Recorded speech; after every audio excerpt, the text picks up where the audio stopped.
In this video, I'm going to show you how to remove the extensions button in Firefox in just a few seconds.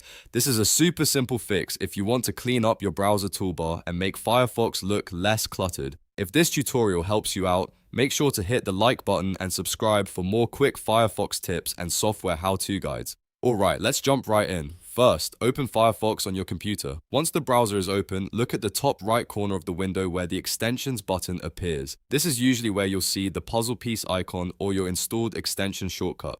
Now, right-click on the extension icon from the top right of the browser. A small menu will appear with different options for that extension. From that menu, click Remove from Toolbar. This will take the extension button off the top bar and help keep your browser interface cleaner and more organized. And that's all there is to it. The extensions button should now be removed from your Firefox toolbar. If you ever want it back, you can usually re-enable it from the extensions menu again.